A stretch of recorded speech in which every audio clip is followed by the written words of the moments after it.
highest it's been in 5 years at 6.1%.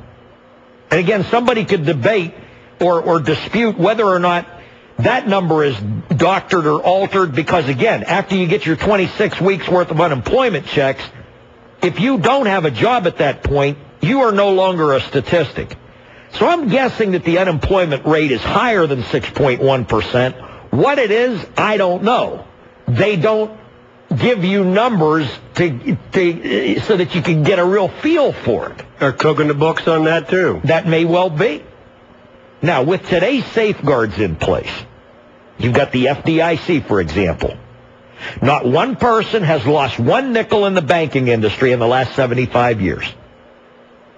It is highly unlikely that we will see a deep depression like the one that began nearly 80 years ago. Again, we've had 12 recessions since then. Now, who are the main players in this mess? Let's start with your president, George W. Bush. I take you back to 2002.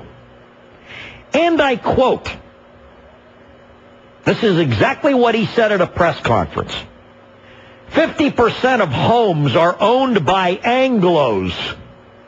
We need to approve more loans to more people, to more African Americans and Hispanics.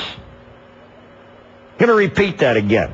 50% of homes are owned by Anglos. What the hell's an Anglo? That's an Anglo-Saxon. That's somebody from, with British descent or from Scotland or Ireland or something like that. Forget about the rest of us, Greeks, greasy Greeks, Dagos, and hunkies out there. You know what I'm saying?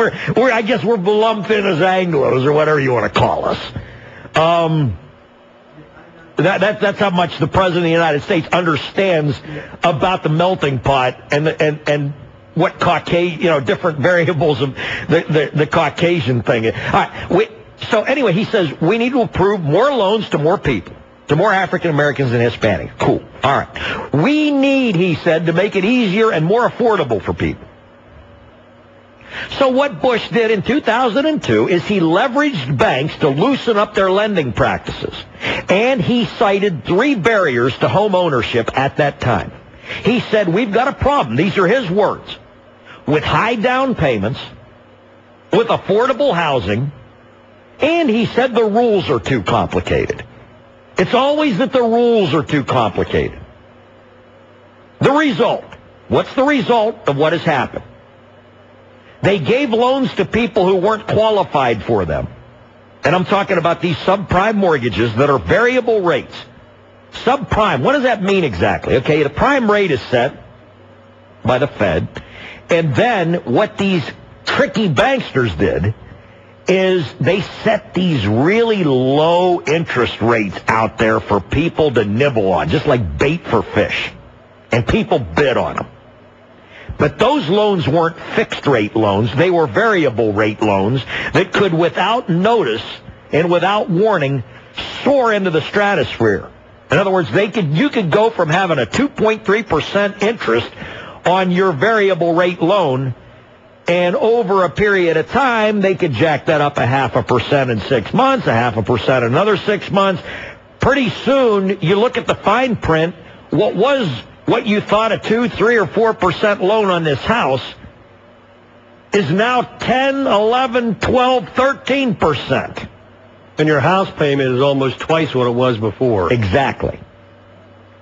So you have these subprime mortgages at variable rates, which were not fixed. It was a gold mine for a while until the bank defaults began, and this chain reaction of panic throughout the banking industry created this mess that you're seeing that's unfolding right before your eyes this week. Now, what happened as a result? The housing market crashed. Many homes were worth less than what people still owed on them. Guy buys a home for $125,000. He still owes $110,000 on it. Unfortunately, we've had a depression in the housing market. Now what they've done, he still owes $110,000 on it. They jacked his interest rates up to 7, 8, 9, 10%. Now he can't make the monthly payments.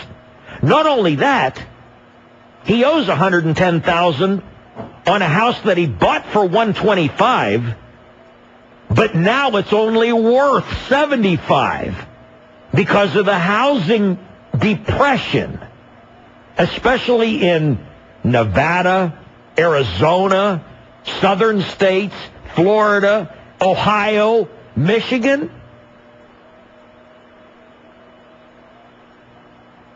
I'm going to finish one thought. I'm going to go to Leanne Town because you can add that he's not alone. Trust me, there are plot twists to this.